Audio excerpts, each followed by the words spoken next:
Hello and welcome back to Precalculus, section 6.2 on law of cosines.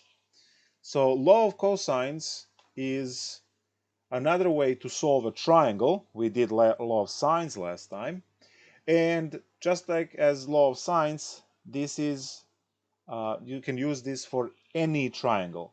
So previous chapters 4 and 5, they were all about right triangle and right angle triangle, right triangle trigonometry.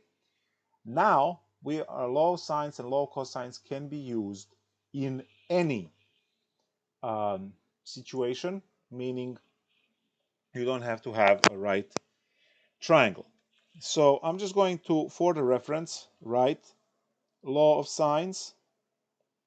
So we know that that one is still with us. And then we are going to put down law of cosines. And this is all for any triangle. It doesn't have to be a right triangle. What you do have to have in this case is this across the street, right? Uh, relation between angle A, and the side A. They always need to be on the opposite. You can see the same thing happening with C over here. And the side C does not touch angle C. And the same thing with the side B does not touch angle B, and so on. See, A is touching angles C and B. A is the ray for both of those angles. Now, when you take a look at the law of cosines, it's going to be the same idea, any triangle, but this one is going to have three formulas, and it's very easy to remember these because they all look like Pythagorean theorem, and very quickly you understand that this is a Pythagorean theorem, but the Pythagorean theorem which is in like a general, some kind of general setting. So the formula is a squared is equal to b squared plus c squared minus 2bc cosine a. And very easy to remember because BC, and then cosine A is across the street from this one. Now that's actually a pattern. So if you follow this pattern, b squared is equal to the sum of the other two, sum of the squares of the other two, minus those two twice over here, and then cosine of b. And finally, c squared is equal to a squared plus b squared. And here is the extra minus 2 ab cosine of c. So that's your law of cosines. And again, you're just picking the values out of the triangle. You plug them in and compute. There's not too much thinking, right? Or analysis. For me, it was very interesting as a student to realize that this is Pythagorean, extended Pythagorean theorem, and that this last formula here collapses on to become a Pythagorean theorem when C is 90 degrees. Because when C is 90 degrees, which is a right triangle, cosine of 90 is 0, and that kills this term, and you're left with the Pythagorean theorem. And you know that that works, right, in a triangle. If this is your angle C, because we want it to be a right angle, and you have A and B assigned anywhere, you can see that A squared plus B squared is equal to C squared. And you also know that C is 90 degrees, pi over 2 better. So if you are to plug in pi over 2 for this C, you will reduce that formula to Pythagorean theorem. So what you have is now, you take a look at the problem, and we solve a triangle. So let's just get some of these general problems in the back. We don't actually need this here. I just wanted to show that these formulas are generalized Pythagorean theorem. Now let's take a look at, let's say, problem 14. A is equal to 4, C is equal to 7, and the angle B is 55 degrees. So that's the setup. Now, someone might say, well, why bother with law of cosines? It's just additional formula. Use law of sines. You're good. Well, unfortunately, you're not good. Because, as you can see, when you look at the law of sines formula, well, can't see it up there, so I'll write it again. You only have one number for each of the sets, which means that every formula is missing two variables and you can't solve it. So if you try the law of sines, it's going to fail very quickly. Look, 4 over sine capital A is equal to, that's a lowercase c, so let's put 7 over sine sine c, and that's equal to unknown b over sine of 55 degrees. No matter which combination you take of these fractions, you will always have two variables and you can't solve it. Right? You just can't solve it. But if you use the law of cosines instead, let's just put here, cannot use law of sines. So you are forced to use the law of cosines. Now, which one you're going to use? Well, the one that has this information given to you, which is all in there. So b squared is equal to a squared plus c squared minus 2 times a times c times cosine of the angle B. So that's what we used. And now B squared is equal to 16 plus 49 minus 7 times 4, 28, 56. Cosine 55 degrees. And now B squared is equal to 16 plus 49 is 65 minus 56 cosine of 55. Now for that we are going to use our trusty calculator. Make sure that the mode is in degrees. And then take a cosine of 55 and get 0.5736. Multiply that number by 56. Subtract it from 65 for the total of b squared is equal to 32.88. Take a square root of that number.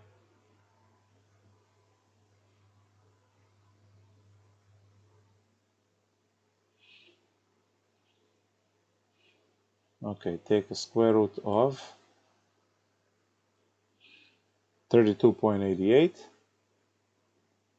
and you will get that b is equal to 5.7. So now that you have b, you can go into law of sines and figure out whatever you need, right? Because now you completed a set. Now you know that this number here is 5.7, and then you can combine these two sets to come up with angle C, or you can, if you're not allergic to peanuts right there, you can use the peanut to calculate angle A, and then you can use sum of all angles equals 180 and get the other one. So I'm just going to use 7 over sine C is equal to 5.7 over sine of 55. So we still used law of sines, even though we're not in that section. We need it, right, to finish off the problem. So cross multiply, 7 sine 55 degrees is equal to 5.7 times sine C. And sine C is equal to 7 times sine 55 degrees over 5.7. Oops, there we go. And that is 7 times sine 55, close parenthesis, divided by 5.7. That is 1. Interesting. That means that our angle C is 90 degrees. Right? Because you have sine C is equal to 1. And if you do the inverse cosine, inverse sine on both sides, you get C is equal to 90 degrees. Wow, that was a right triangle, actually.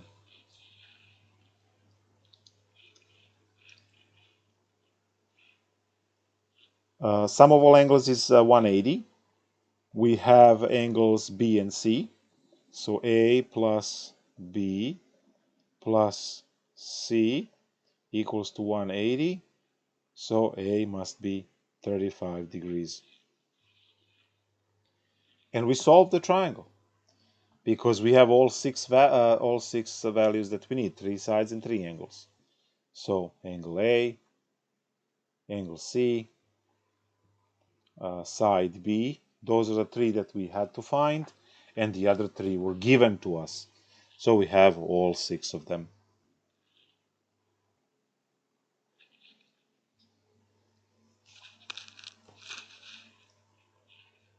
Questions, concerns? So what are the identifying things we're going to look for to determine whether or not we're going to use the law of sines or the law of cosines? Well, the way I laid it out here is I tried law of sines because there are others, but I said I tried. I tried law of sines. I knew I'm going to fail, obviously, but I tried law of sines, and I saw that I don't have a set that will give me 3 known variables and 1 unknown. As I said, if you match it this way, you have angles A and C unknown. If you match them this way, then side B and angle C are unknown. And if you put it in a peanut, then angle A and side B are unknown. So no matter which combination you make of these, you always have 2 variables, which means you can't compute law of sines, because no matter what you pick as your formula, it is always going to be missing a piece of information. And then we went to law of cosines. Now, also, what's good is to learn. How do you know immediately to use law of cosines? Well, if you remember 2 rules. One rule is if all 3 sides are given and no angles are given to you, the only way you can deal with it is law of cosines. So if all 3 sides are given, use law of cosines. And if 2 sides are given with the included angle, 2 sides with the included angle, those are the 2 situations when you can immediately go into law of cosines without wasting your time when setting this up just to see that it will fail. So, okay, let's write it this way. Use it when, number 1, all 3 sides are given and no angles, or 2 sides and included angle. This word included is important because if you think what I have, and I can actually fit this in here, I have side A, I have side C, and then I have included angle B. So technically the 2 sides that are given to you are the rays of the angle that it's given to you. Any other combination is going to be law of sines. So if the angle is not included, if you still have two sides but the angle A is given, then you are creating a set, and you can calculate angle C immediately through law of sines. But because you were given included angle, then each one of your sets is missing one variable, and no matter which sets you pair, you will always have two variables missing, and clearly that is an issue. So that's how we know what to use. But then, you can always write the formula down, and then if you have too many variables, you can't solve it. Clearly, you switch the method. So let's take a look at another example, and maybe this time we can take a look at something a little bit more interesting. So 31, we have something that looks like this. And this is 15 degrees. This is 35 degrees. This point is point C, and this is A, and this is B. And the A is 13 and B is 8. So this side is 13 and this is 8. And they want us to solve the triangle. So this is, again, with the knowledge of basic geometry, this problem is not a problem at all, right? Because you have, you know what the measurement of angle C is, because you have the what they call a straight angle, which is 180 degrees at C, right? And then you have 15 and 35. So 180 minus 15 minus 35, that's like minus 50. So the angle at C is 130. So from this information, we know that B is 8, we know that A is 13, and we know that the angle C is 150 degrees. Again, why is it 150 degrees? Because this angle here, from straight to straight, right, is 180. And then you take away 15 and you take away 35 to get just the part that is inside the triangle, which is angle C that we care about, that much. And that's 150. So now we just need to crank the law of cosines. Why law of cosines? Again, this is two sides are given, and the included angle is angle C, because in between, right, A and B is angle C. So let's go and deal with the problem now. The formula, since this is the angle C, the formula, I have A and B, so it has to be C squared is equal to A squared plus B squared minus 2AB cosine of angle C. These are the values that I have. So C squared is equal to 13 squared plus 8 squared minus 2. Professor, I have a question. Yes. Isn't angle C 130, not 150? Why 130? Isn't it? Oh, Yeah. good. Okay, yeah, I was just testing if everyone is paying attention. Yes, very good. Very good. Yes. 180 minus 50 is 130. Good, good, good, good. Okay, Yes. that makes a lot of sense because I was really confused. I was going back in my notes and I was like, did I miss something? Yeah, so sum of all angles on the flat surface is 180, right? And oh, I'm sorry, we don't need that. We need the fact that the straight angle, right? The straight angle is 180 degrees. And then if you cut a little bit on these sides, the middle is, right? Yeah. So so 180 minus 50 is 130. Good. All right. Well, let's see what's next. This is 169 plus 64 minus, this is 80, 104, 208, I hope. And then cosine of 130. Yeah, 13 times this, that's a 24, that's 80, that's 104, that's 208. And then we need the cosine of 130. And that is going to give us negative 6 a point. So that's a negative 0.643, let's say. So now multiply that by 208. So c squared is equal to 233 plus 133.7.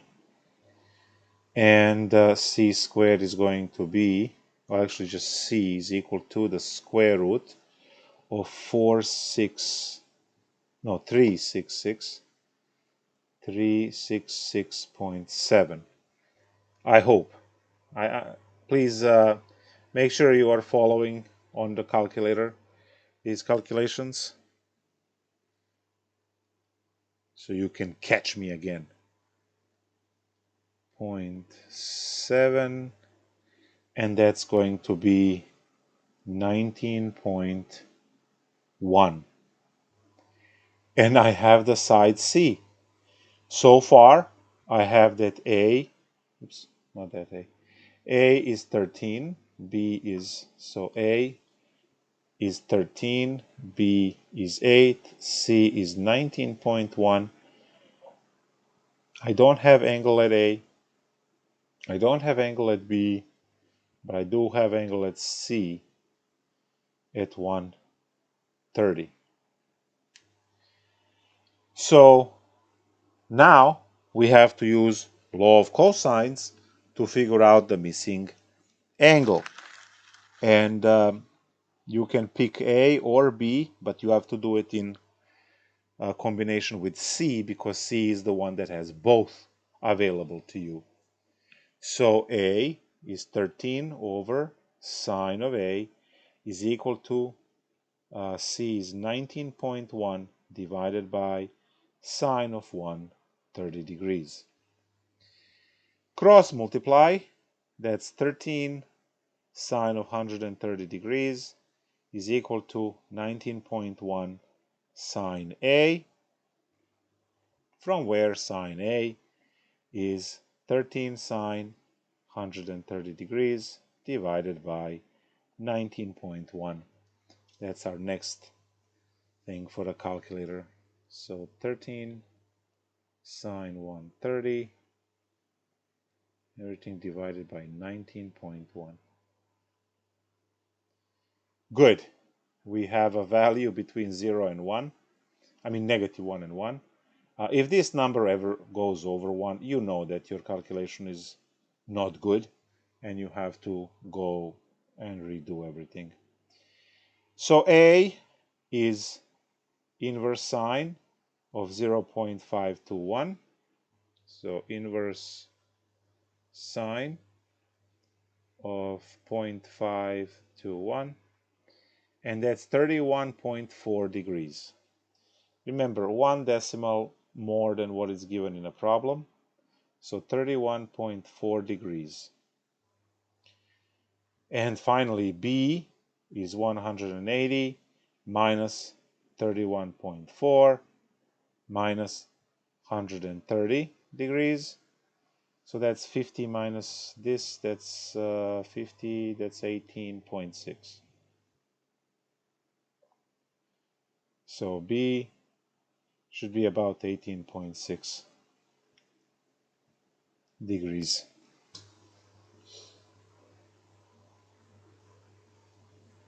And that's it.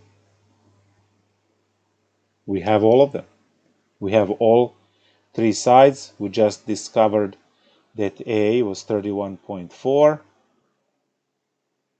degrees and angle B 18.6 degrees. And the problem is solved. The beautiful thing about law of cosines is that you can figure out angles that way, because you can measure distances, right? So if you are given three sides, you can figure out the angles easily. I just want to find an example, because we haven't done any example with that, and we can leave it there.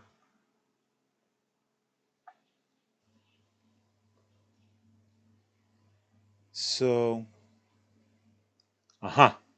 lots of problems in all the way from 17 through 24. They're all giving you sides. So ABC 476. 4, 7, 6. That's problem 20. All right, so what do? Well, the only thing I can, which is law of cosines. And the great thing is that, see, I can use any, I'm going to just write it here. I can use any formula. A squared is equal to B squared plus C squared minus 2BC cosine A. I have all of these, and I can compute A. And it really doesn't matter which one of the three formulas I put down, because you will always be able to calculate that missing angle because you have all three sides. So if I use, let's say, this formula, we have 16, well, let's write it out, 4 squared, and then 7 squared plus 6 squared, minus 2 times 7 times 6, and then cosine of the unknown angle that we want to find.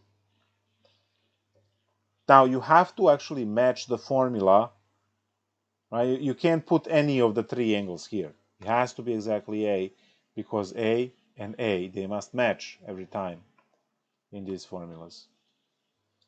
All right, so I have 16 is equal to 49 plus 36 minus 4284, cosine of unknown A. And now we subtract these values.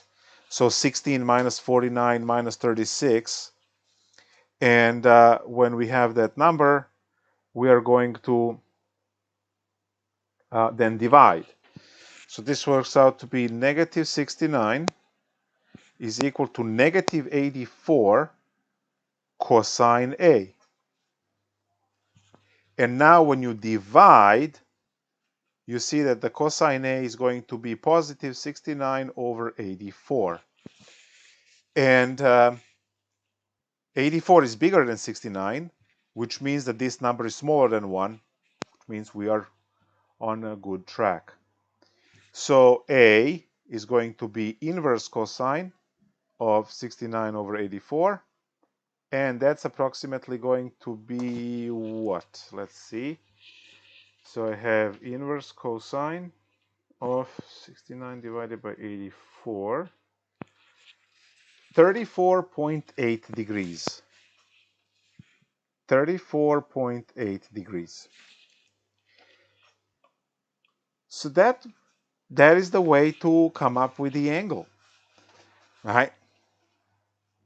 And no, we are not done, because you have to do law of cosines or law of sines now to find one more angle. The last angle you can use, sum of all angles, is 180. But before you get there, right, you have to find one more angle. I mean, there's no other way. So you can use law of sines, law of cosines, and I'm going to use, let's say, law of sines because cheap and easy. 4 over sine 34.8 degrees is going to be equal to, and then just pick, let's say, B, which is 7 over sine capital B, which is what we are looking for, the angle at B. So 4 sine B is equal to 7 sine 34.8 degrees. And finally, sine B is equal to 7 sine of 34.8 degrees divided by 4. Now we're going to get that number and then do inverse sine so we can celebrate the victory. Sine of 34.8 and everything divided by 4. I'll call this 16 degrees. And the reason why I'm calling it 16 degrees is because it's 15.9797997, no, 97997, and probably 3 nines and so on. So this is what we have, and I'm just going to call that 16 because I can. So that's 16 degrees for angle B. And now for angle C, 180 minus angle at A, 34.8, minus the 16 is going to give us angle at C, and then we can claim victory.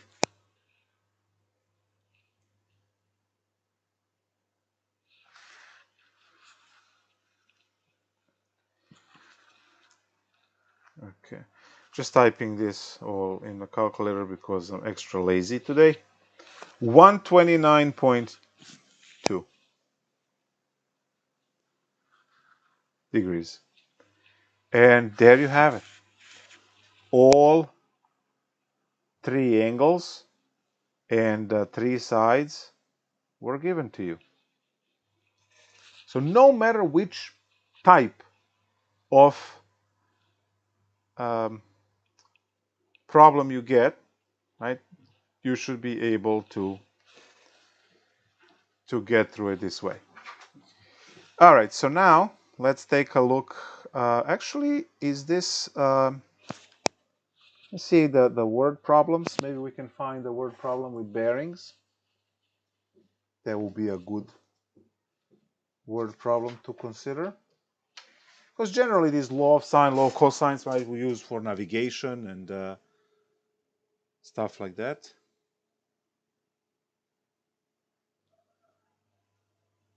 Okay. And we'll see more of this, obviously, when we do vectors and do the bearings through vectors. We'll see more of this. Let's do one more law of cosine problem. And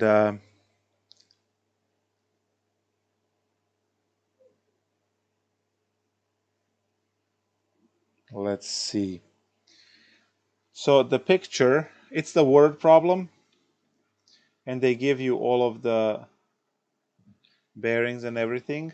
But I will explain those. Just draw this. So you have 25 miles here. You have 13.5 miles here.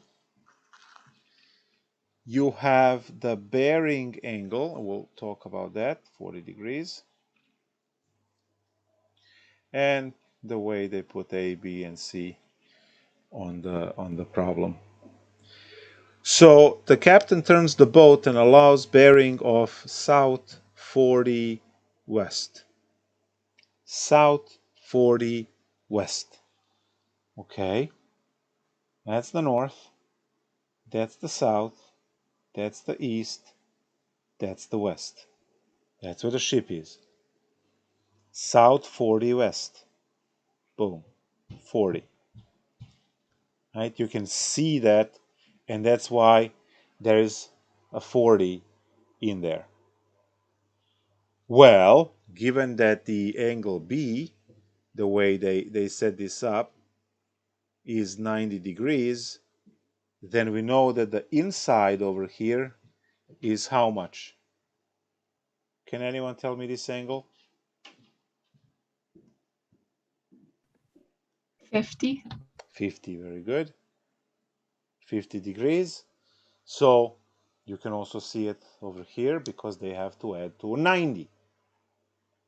And there's your law of cosines. But they're asking for what? Okay.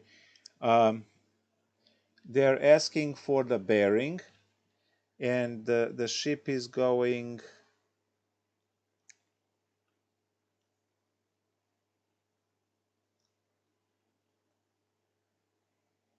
south 40 west. Yes. Okay, so let's see. How much is this value? B. You have everything. B squared is equal to A squared plus C squared minus 2AC times the cosine at B. And I believe you have everything.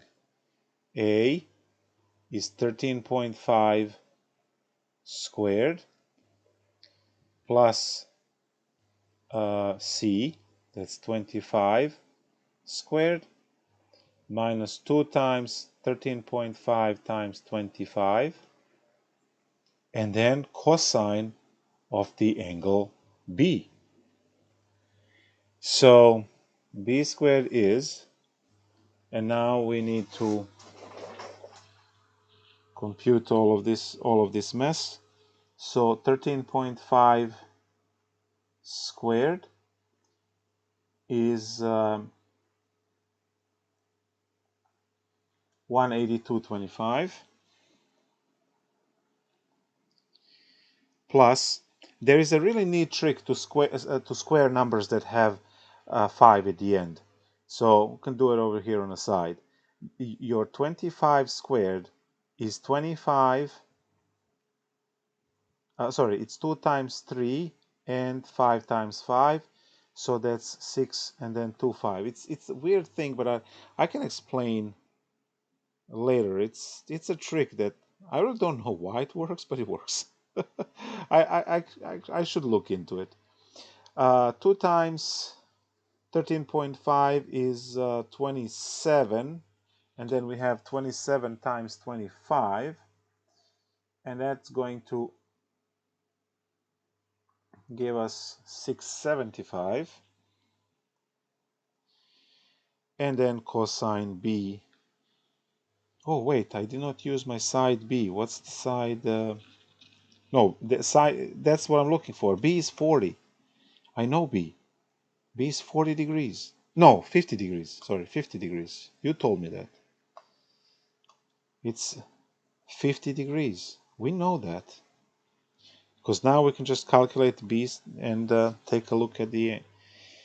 And I'll come Wait, back. if B is 50, what's 40? Or is that just the 40 is the bearing. bear? Okay. Yes, because the ship went 40, it went this way, at the bearing south 40 west. Okay. But Thank inside, you. the triangle is on the other side. Good. I see. All right, thank you. You're welcome. So now we're going to mush all of this in a calculator because lazy, right? And we are going to see what the answer is. So minus 675 times the cosine of 50 degrees. And that is going to be 373.4.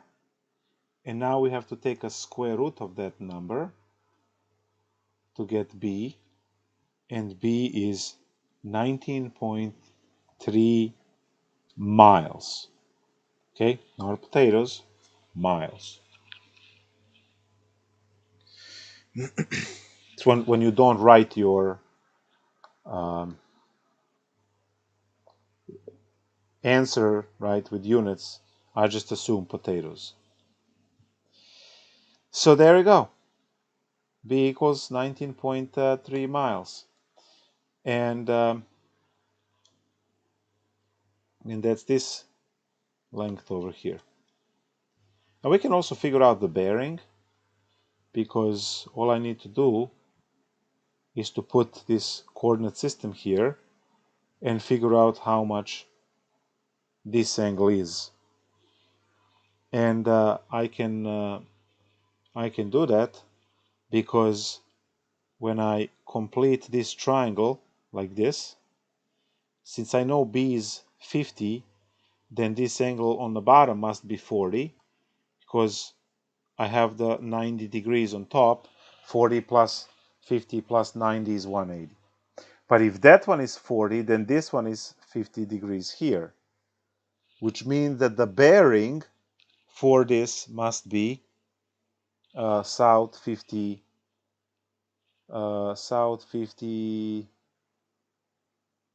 no, sorry, north, because it's going north. It's going to be north 50 west. North 50 west would be the direction if the boat is going this way.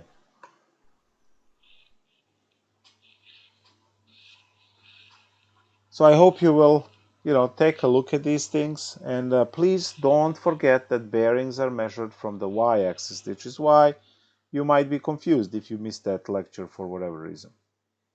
The bearings always measure from the y-axis, and then the regular right angles and so on measures from the x-axis. But again, you can't just switch,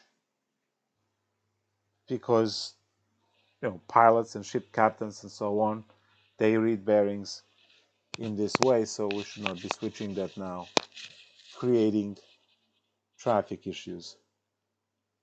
It's a bad traffic issue to have when a ship or a plane are involved, right? That's law of cosines. There is another thing for area, Heron's formula, to find area if you have the sides given. I'm going to write it, but I don't know if you... Oh, I didn't talk about this. Okay, let me just write the Heron's formula.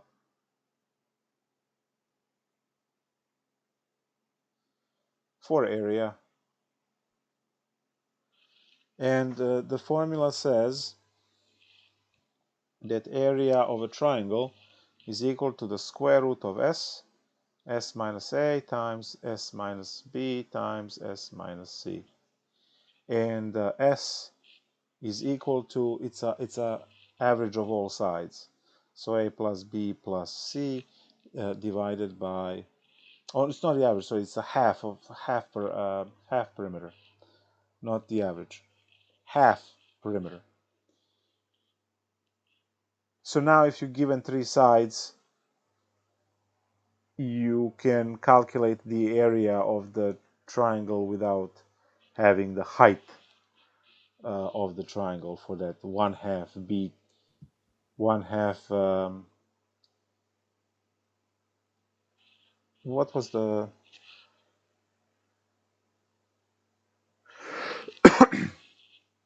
When you have the triangle, this is your base, this is your height, 1/2 base times height is the standard formula for area. Now, if you have a triangle that is obtuse, obtuse triangle like this, let's say, you still have to figure out the height, and you have your base on the bottom. And figuring out this height is not always an easy task.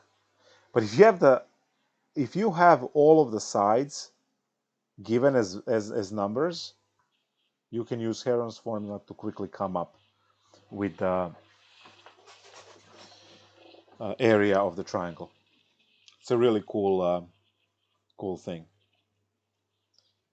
All right, so now just real quick before I end the lecture, just because it's fun. 25 squared was 625. The way you do it is you break it apart. 5 times 5 will give you a 25, and then 2 times 3. You take the number, what it is over here, which is 2, and then take the next digit, which is 3 in this case, and that gives you 6 in front. So if you have, let's say, 85 squared, easy peasy, right? You have 25 at the end, because every single one has it. 8 times 9 is, anyone? 8 times 9? 57. Wait, did you say 8 times 9? Yes, 8 times 9. 8 Oh, yeah, times 57? No. 72. Oh my Yes. god. 72. Yes. I'm so sorry. 72. The other one is the, yeah.